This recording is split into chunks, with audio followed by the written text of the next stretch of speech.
O que eu vou dizer aqui agora tem a ver, sobretudo, com o casamento.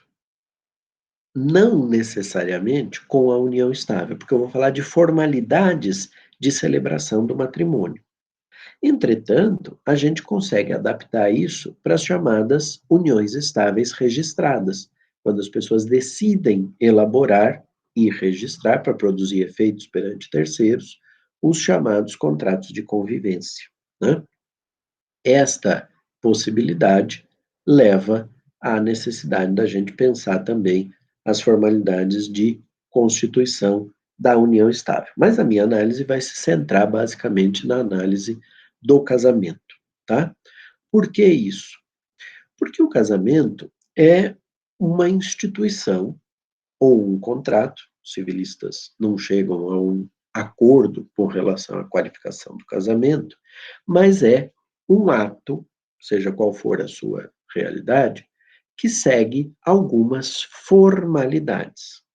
E as formas dos negócios jurídicos, dos atos jurídicos em sentido estrito, são regidas por um princípio que não está explícito na legislação brasileira, salvo com relação ao casamento, mas, em geral, a forma dos atos e dos negócios jurídicos é regida pela lei do local onde eles se constituíram. Então, número de testemunhas, por exemplo, para fazer um testamento, formalidades do contrato, formalidades de um ato unilateral de vontade para a produção de efeitos perante terceiros, etc., etc., tudo isso é regido pela lei do local onde a relação se constitui. É a chamada conexão do locus regit actum contractum, o local rege o ato ou o contrato, né? E a ideia de que o locus rege o ato, de que o local rege o ato para os aspectos formais, no direito matrimonial, ganha uma expressão diferenciada, que é a chamada lex loci celebrationis, ou lex loci celebrationis. Essa ideia da lei do local da celebração, ela está mencionada no parágrafo 1º do artigo 7º da lei de introdução. Diz lá o parágrafo 1º do artigo 7º da lei de introdução que, realizando-se o casamento no Brasil, será aplicada a lei brasileira quanto às formalidades da celebração. Fala de uma outra questão, mas eu vou mencionar ela mais para frente. Essa é a nossa única norma de conflitos escrita de maneira unilateral. O que significa uma lei unilateral? Uma norma de conflitos, perdão, unilateral. É uma norma que se preocupa com um lado do problema. Para os casamentos celebrados no Brasil, aplica-se a lei brasileira quanto às formalidades de celebração. É a preocupação dos casamentos celebrados aqui, que tem que seguir as regras do Código Civil de 2002. Basicamente, a lógica de ser um casamento precedido pela publicação de proclamas, onde se torna pública a intenção daqueles membros do casal de se casarem naquela data, naquele horário e naquele local, para que qualquer um do povo possa, sabendo da existência de impedimentos matrimoniais, participar, comparecer à cerimônia e participar a existência desse impedimento matrimonial, com o que, então, o celebrante deve suspender a celebração do matrimônio para analisar se aquilo, de fato, corresponde à realidade ou não, sendo falsa a imputação, dando sequência à celebração oportunamente. Mas, mesmo que não haja qualquer manifestação nesse sentido, há formalidades no sentido da celebração, quer dizer, a lei exige que a pessoa proceda à manifestação de vontade da forma mais clara e cristalina possível. Preferencialmente, respondendo à pergunta se é de sua livre e espontânea vontade, tarará, tarará, tarará, com um sim. Claro que isso pode ser floreado, sim, de todo o meu coração, para ficar romântico, bonitinho, ganhar mais uns pontinhos com a pessoa com quem você está casando, etc, etc. Mas o que não pode acontecer, porque isso geraria dúvida, é a pessoa chegar e falar assim, fazer o quê? Já estou aqui mesmo, né? Porque isso dá a sensação de que essa manifestação da vontade para um ato sério como esse de constituição da família não é livre nem espontânea. De modo que, ainda que seja uma brincadeira, é preciso suspender a celebração do matrimônio, que só poderá continuar 24 horas depois, assim determina o Código Civil. Mas se nada disso acontecer, se deu tudo certo, ainda existe uma formalidade, que é a do celebrante proclamar a fórmula do modo como ela está disposta no Código Civil. Diante da vontade que vós declarais perante mim, de vos receberdes como marido e mulher, tem que ser na segunda pessoa do plural, eu vos declaro casados. Né? Então, este aspecto é um aspecto que a legislação deixa bastante explícita a forma de celebração pela realização deste ato que é essencialmente um ato formal e que vai produzir um monte de efeitos dali em diante. Mas mais do que isso, o casamento é um ato que dispensa a homologação. Não há necessidade de homologar um casamento pela simples circunstância de não ser obrigatória a intervenção do Poder Judiciário, em nenhum lugar do mundo que eu saiba. Ninguém casa por um processo contencioso, nem mesmo por um processo de jurisdição voluntária. É um ato formal, justamente para se dar essa projeção para além das fronteiras.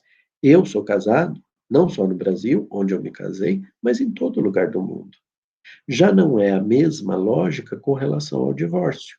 Uma pessoa casada no Brasil, que se divorcie no Brasil e que depois emigre para o exterior, fixe lá o seu domicílio e decida se casar naquela localidade com uma pessoa que pode ser um local, né, um nacional desse local, ou mesmo um brasileiro, uma brasileira, ele precisará homologar a sentença concessiva do divórcio ou a decisão administrativa, cartorial, concessiva do divórcio, extrajudicial, concessiva do divórcio, sempre que lá naquele país a intervenção do judiciário fosse essencial. Então, se o casamento é de reconhecimento universal, o seu desfazimento nem tanto. Na hipótese de viuvez, sim. Basta sempre comprovar a morte da pessoa que você pode voltar a se casar no exterior. Isso, então, para lhes dizer que casamentos celebrados fora do Brasil são válidos, desde que eles observem as formalidades descritas na lei estrangeira. Por isso, a gente consegue bilateralizar a interpretação desse parágrafo primeiro para dizer que aplica-se aos casamentos a lei do local da sua celebração. Se o casamento é celebrado no fundo do mar, num estado soberano das ilhas do Pacífico, e a legislação local acha que tudo bem, que é válido do ponto de vista formal, quem somos nós para julgar inválido um casamento assim celebrado e transmitido pelo Fantástico, como às vezes acontece, né? Ou por outros programas de televisão, em que o celebrante com respirador, roupa de mergulho, vira-se para uma das partes e faz um sinal assim com a cabeça do tipo, e você? E a pessoa faz blô, blô, blô, blô, blô, blô, blô. Aí ele aponta para o outro, ele diz também que tudo bem, e ele casa as pessoas.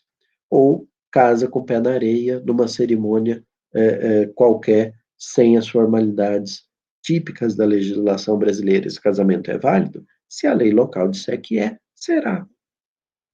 Por isso também que pessoas que se casam no estado de Nevada, às vezes até em condições de álcool, de intoxicação alcoólica ou perto disso, esse casamento é válido da mesma forma. A pessoa pode estar caindo de bêbada, casou, o casamento é válido. Por quê? Porque lá pode. É a forma de celebração do casamento ali estabelecida. Então, a ausência de formalidades também é um aspecto regido, eventualmente, pela legislação local. E esses casamentos são válidos. Válidos, tá? Ah, mas eu estava bêbado, eu não sabia que eu ia casar. Não sabia, mas casou. O casamento é válido, agora tem que divorciar, não dá para anular. Pelo menos não com vício de forma. Podemos tentar pelo vício vício do consentimento, mas ainda assim tenho lá minhas dúvidas de como resolver essa questão. É mais fácil divorciar, porque hoje em dia o divórcio está aí e pode ser obtido diretamente, sem necessidade de se passar antes pelo prazo da separação judicial. Bom, isso para dizer para vocês o seguinte, que para as formalidades, a gente aplica sempre a lei do local, da constituição do ato, da celebração do matrimônio. Mas há um aspecto extremamente relevante e que é anterior à própria celebração do matrimônio, que é a verificação da capacidade matrimonial. Saber se aquelas pessoas podem se casar.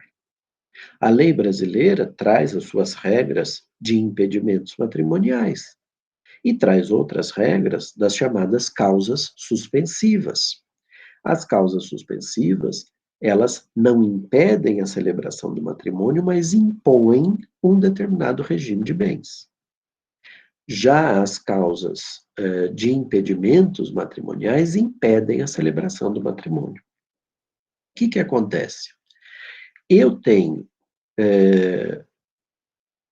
a qualificação, eu tenho que proceder à qualificação dessa questão, e a qualificação adequada é capacidade.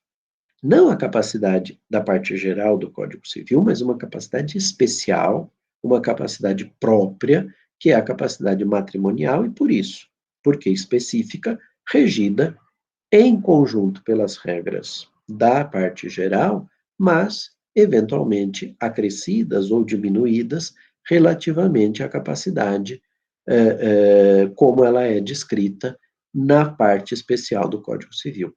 A capacidade matrimonial no Brasil exige idade núbil, está acima de uma certa faixa etária, exige a circunstância da pessoa ser solteira, dela não viver uma relação de casamento ou de união estável naquele momento. Então, podem se casar os solteiros, os viúvos, os divorciados ou os que dissolveram a sua união estável anterior. Mas há um aspecto aqui de verificação do estado civil da pessoa, além da idade. E, por fim, há um critério que é um critério de análise recíproca, que é um grau de parentesco eventualmente existente entre o marido e a mulher, entre o noivo e a noiva, ou entre os dois noivos ou as duas noivas. A nossa legislação estabelece um limite. Outras legislações poderão exigir ou estabelecer outros limites. E aí surge um problema. Por quê? A análise do critério etário e a análise do critério do Estado Civil, eu analiso individualmente. A pessoa é o que ela é em termos de idade e de Estado Civil. Mas o critério de parentesco, ele é recíproco. Ora, se há uma divergência entre a lei de A e a lei de B, porque domiciliado o noivo e a noiva, ou cada um deles, num local diferente, o que fazer? Eu defendo que sejam analisadas essas hipóteses de impedimento recíproco pelas duas leis, e que se dê preferência para a mais restritiva. Ou, por outras palavras, que este casal preencha os requisitos de ambas as legislações, no que concerne a esses aspectos de reciprocidade. Para que isso? Para garantir a validade do matrimônio nos dois estados soberanos. Porque se eu usar a menos restritiva, em princípio, o casamento não vai ser reconhecido naquele estado onde o outro tem o seu domicílio.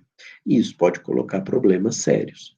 Claro que eu posso ter uma restrição aqui que ofenda a minha ordem pública. Este problema, de toda sorte, leva a um aspecto que o juiz ou o tabelião, o registrador civil, na hora de receber o pedido de matrimônio, tem que analisar com muita cautela.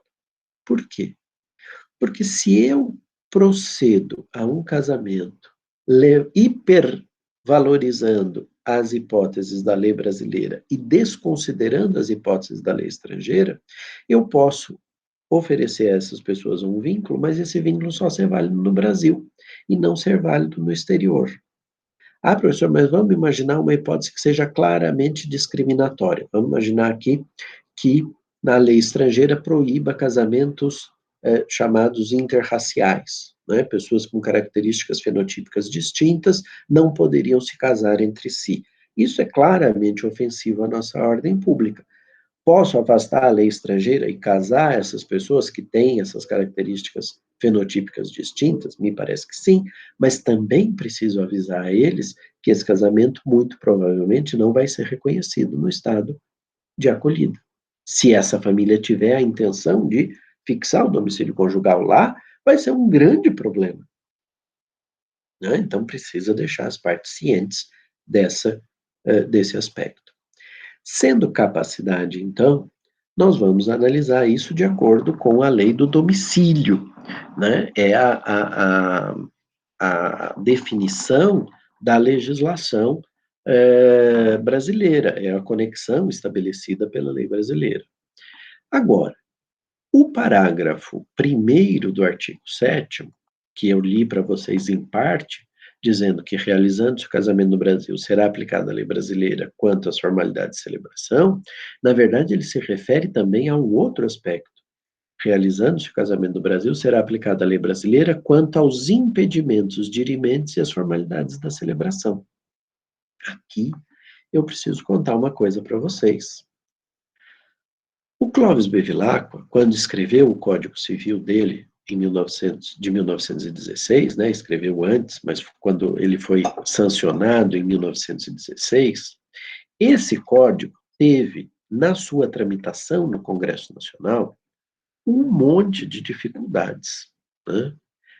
Desde o ponto de vista linguístico, e o Rui Barbosa teve um papel predominante aqui, né, na questão da utilização do vernáculo, ele criticava muito Bevilacqua em alguns aspectos, mas também houve intromissões indevidas da parte do legislador.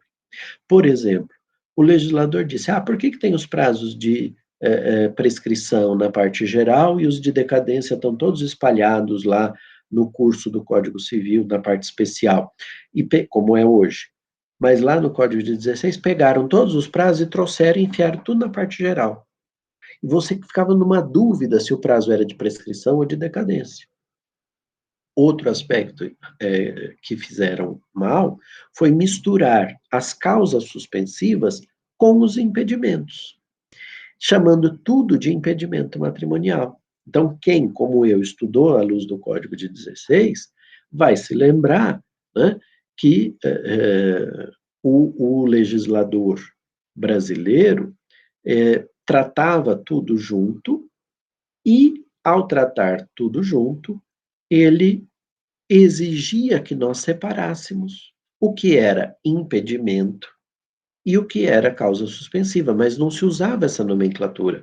Então a gente dizia, são impedimentos dirimentes e impedimentos impedientes, né? Que no fundo é uma forma de estabelecer o que era efetivamente impedimento matrimonial, e aí tinha os impedimentos dirimentes absolutos e os impedimentos dirimentes relativos, e os absolutos eram aqueles que violavam os valores da sociedade brasileira, eram aqueles que violavam a ordem pública. Isso faz com que a minha interpretação do parágrafo 1º do artigo 7º seja de que nós levamos em consideração a lei brasileira para os casamentos celebrados ao Brasil, quanto aos impedimentos dirimentes, apenas e tão somente com relação a impedimentos que violem a ordem pública brasileira.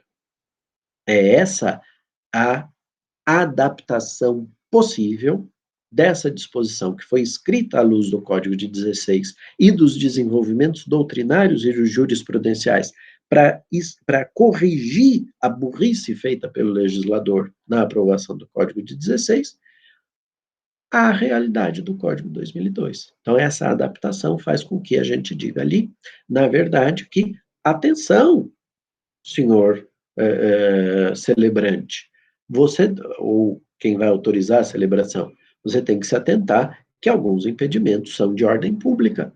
Você não pode autorizar, por exemplo, que uma pessoa já casada se case novamente, porque isso viola a ordem pública brasileira.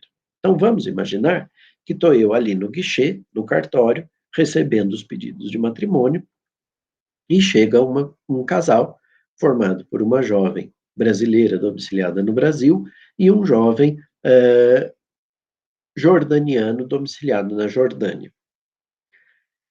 Esse exemplo que eu estou trazendo aqui me obriga a analisar os impedimentos dela de acordo com a lei brasileira, capacidade é individualizada, e os impedimentos dele de acordo com a lei jordaniana.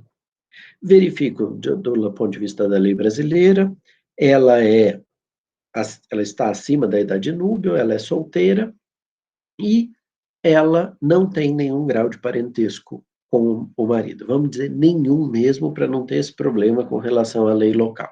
Eles não têm nenhum grau de parentesco. A capacidade dele, eu vou ter que analisar de acordo com a lei do domicílio. Ele é domiciliado na Jordânia, eu preciso verificar o que é que a lei jordaniana diz. Na Jordânia, como de resto em outros países do Oriente Médio, do Norte da África e de alguns lugares da Ásia, existe um subconflito. É aquilo que a gente chama de um ordenamento plurilegislativo. Só que, no caso desses estados, em matéria de direito de família, ele é plurilegislativo porque o legislador civil, o legislador não religioso, o legislador jurídico, vamos dizer assim, para ficar bem ridícula a situação, o legislador do mundo jurídico não legisla sobre direito de família porque ele entende que isso é um problema das religiões, ele delega para a religião.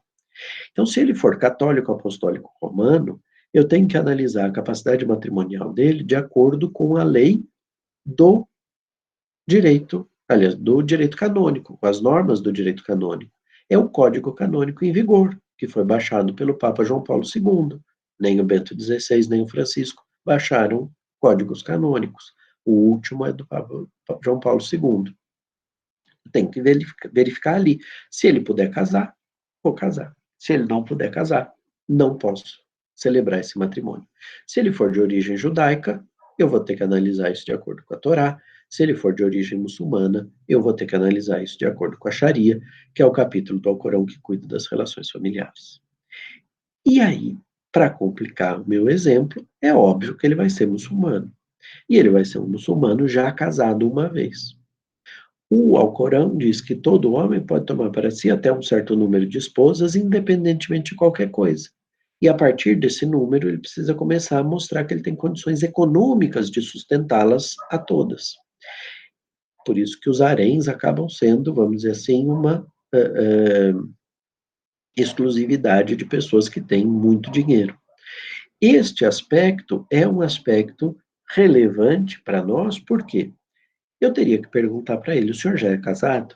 E se ele me disser, já sou casado, ela vai ser a minha segunda esposa, em princípio, pela lei deste Estado soberano, eu poderia celebrar esse matrimônio.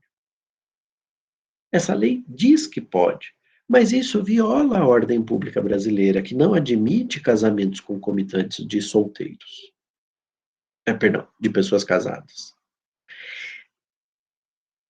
Nesse sentido, eu teria que afastar a lei jordaniana, aplicar a lei brasileira, e ao aplicar a lei brasileira, eu teria que dizer: sinto muito, eu não posso celebrar este matrimônio. Você não é capaz de casar. Ah, professor, mas ela quer ser a segunda esposa, como é que eles resolvem isso? Tem um jeito. Pega a noiva e vai casar lá. Lá pode. Pede a autorização para casar lá. Onde é que está o problema? Quando essa família decidir, se ela decidir, migrar para o Brasil. Como é que a gente vai reconhecer esses casamentos? Mas disso eu falo daqui a pouco. Deixa eu só terminar aqui o meu raciocínio quanto à celebração. É verdade que existe uma construção no que diz respeito à ordem pública, que nasce na jurisprudência, que os alemães chamam de Inlandsbesicherung, os franceses chamam de ordem pública de proximidade, né? Que é a verificação do local onde os efeitos da relação jurídica vão se produzir. Se esse casal me disser, não, nós vamos só casar aqui para a família dela poder participar da festa, mas depois nós vamos morar lá na Jordânia, haverá efeitos produzidos deste segundo matrimônio no Brasil? Se não houver, diria a teoria da ordem pública de proximidade, eu não preciso me preocupar com essa questão. Eu posso aplicar a lei estrangeira, mesmo quando ela viola a ordem pública local, porque os efeitos desse casamento não vão se dar, dessa relação, não vão se dar aqui no meu território. Qual é a dificuldade nesse caso? É que nós sabemos que existe um tipo penal. Eu sei que é um tipo penal que não admite flagrante, mas vamos imaginar que ele admitisse, por hipótese. Eu termino de celebrar e tenho que dar a voz de prisão. Esteja preso. Você está preso em flagrante, você é bígamo. Né? Seria uma situação esdrúxula. E eu tenho a convicção de que o direito constitucional, pela função que ele exerce no sistema, e o direito penal, pela circunstância de ser a última ratio, a última forma de intervenção social, precisam, de uma forma muito intensa, participar da conformação da ordem pública. Não que outras áreas do direito não participem, direito civil, direito trabalhista, direito comercial, etc. e tal, mas me parece que o direito constitucional, por ser algo extremamente relevante para a estruturação da sociedade, e o direito penal, por essa função propalada de ser a última ratio, precisam ser considerados para a finalidade de constituição da ordem pública.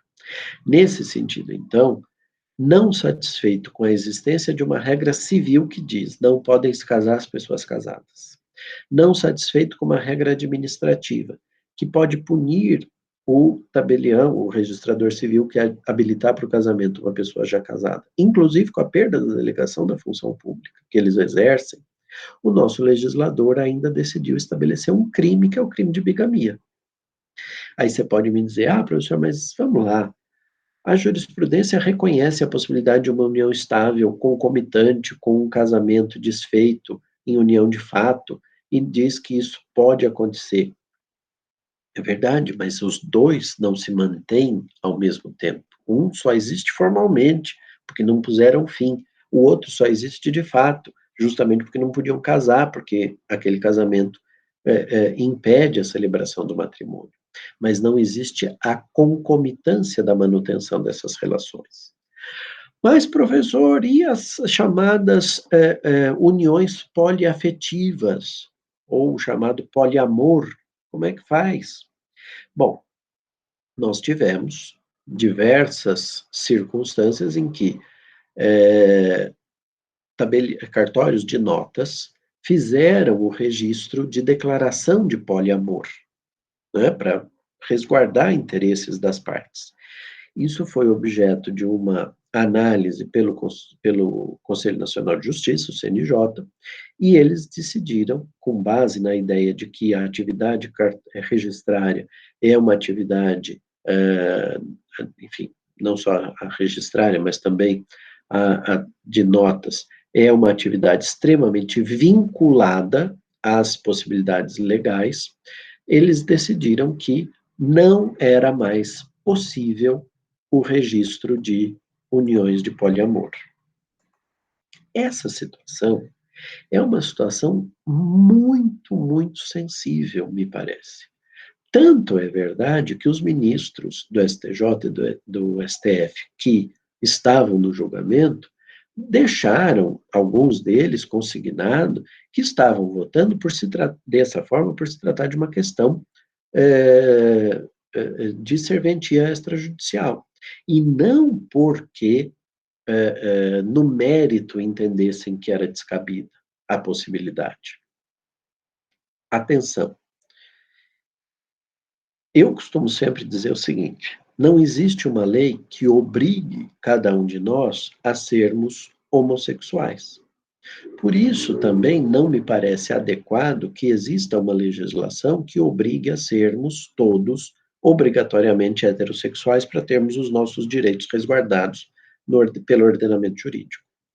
Nesse sentido, me parece adequado o modelo estabelecido pelo legislador, aliás, pelo julgador, porque o nosso legislador morre de medo de tomar algumas decisões, né? Porque acha que vai perder votos, isso é normal. De outro lado, também não me parece que a gente possa obrigar as pessoas, se amanhã ou depois um projeto de lei, que a Karine mencionou aí no chat, que está em tramitação na Câmara dos Deputados para reconhecer a união poliafetiva como entidade familiar, se isso for aprovado, ela será uma faculdade. Ninguém pode nos obrigar a todos a vivermos numa relação de poliafetividade ou de poliamor, né? Ter uma sogra só já é difícil, imagina duas, né? Não sei para que as pessoas vão se enfiar numa história dessa, mas respeito quem quiser viver uma relação de poliamor. Da mesma forma, como eu acho que, não sendo possível obrigar que todos nós tenhamos uma relação desse tipo, me soa complicado exigir de todos uma, uma única relação. Claro que isso vai do íntimo da pessoa. E tem que ser, se isso vier a ser regulamentado, tem que ser algo consensual. Não pode ser como é em alguns países por aí, em que essa prerrogativa de ampliar o núcleo de afetividade seja exclusivo do homem ou exclusivo da mulher, porque há sociedades que são predominantemente de condução feminina, né? Então, é preciso que isso seja consensuado e que a liberdade exista para todos. Claro que isso gerará um monte de problema. Vamos pensar. Um homem e uma mulher casados decidem inserir uma segunda mulher na relação. Daí, isso com o consentimento da primeira mulher. Daí depois a mulher pede para trazer um outro homem para essa relação. Quem tem que se manifestar? Só os dois ou os três? E se depois esses dois que foram trazidos a posteriori brigarem entre si, como é que desfaz isso? Porque cada um deles gostaria de manter a relação com o casal originário, mas não querem manter a relação entre si. Bom, as confusões estão armadas, como vocês podem bem imaginar. Agora, quem fez a parte geral comigo sabe disso, eu acho que o legislador brasileiro não é propriamente aquele que conduz a ordem pública. A ordem pública advém da sociedade.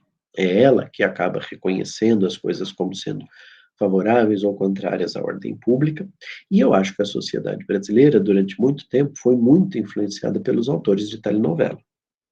Não sei se isso se mantém integralmente hoje em dia, por conta das possibilidades outras que surgiram de entretenimento.